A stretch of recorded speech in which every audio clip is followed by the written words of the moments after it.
నర్సీపట్నం నియోజకవర్గం గొలుగొండ మండలం రావణపల్లి రిజర్వాయర్ గేట్లను గురువారం ఏపీ స్పీకర్ అయ్యన్న తనయుడు కౌన్సిలర్ చింతకాయల రాజేష్ చేతుల మీదుగా గేట్లెత్తి ఆయాకట్టు రైతులకు నీటిని విడుదల చేశారు.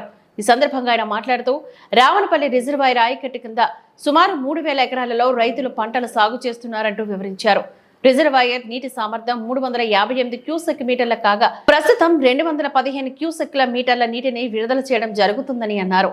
స్పీకర్ అయ్యన్న పాత్రుడు మరమ్మతులకు గురైన గేట్ల స్థానంలో కొత్త గేట్లు మంజూరు చేశారని వాటిని త్వరలో పెట్టడం జరుగుతుందని చెప్పారు. టీడీపీ ప్రభుత్వంలోనే రావణపల్లి రిజర్వాయర్ అభివృద్ధి జరుగుతుందని, ఎన్ని ప్రభుత్వాలు వచ్చినా ఈ రిజర్వాయర్ను పట్టించుకునే నాదుడే లేడని, టీడీపీ ప్రభుత్వం మాత్రమే దీన్ని అభివృద్ధి ప్రదం చేస్తోందని అన్నారు. ఈ కార్యక్రమంలో నర్సీపట్నం గొలుగొండ టీడీపీ నాయకులు, కార్యకర్తలు, ఇరిగేషన్ శాఖ అధికారులు, ఆయకట్టు రైతులు తదితరులు పాల్గొన్నారు.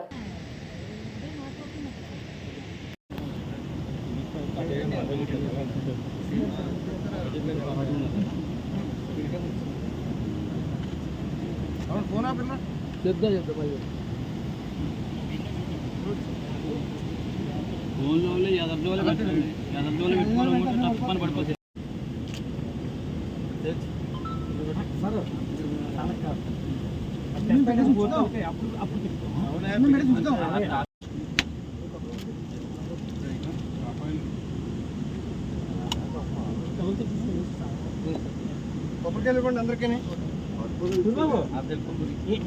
ఏసీ తలకాయ పంపే బోట్ మీద ఇచ్చేస్తాడు. బోట్ మీద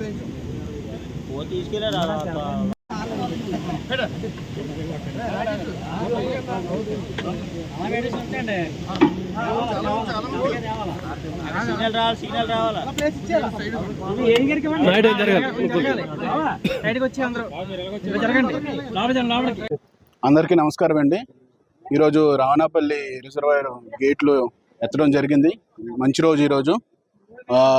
ఇలాగే ప్రతి సంవత్సరం కూడా వర్షాలు పడి ప్రతి సంవత్సరం కూడా గేట్లు ఎత్తడం వల్ల పంటలు బాగా పండి అందరూ కూడా మంచి లాభాలు ఎక్కువ వచ్చి సుఖ సంతోషాలతో ఉండాలని చెప్పేసి కోరుకుంటున్నాను. ఇంకోటి, ప్రతి సంవత్సరం ప్రతిసారి కూడా రావణపల్లి రిజర్వాయర్ని కాపాడేది టీడీపీ ప్రభుత్వమే. ప్రతి సంవత్సరం కూడా వాళ్ళు వేరే వేరే ప్రభుత్వాలు వచ్చే ఎప్పుడు కూడా డెవలప్మెంట్ అయితే కాలేదు.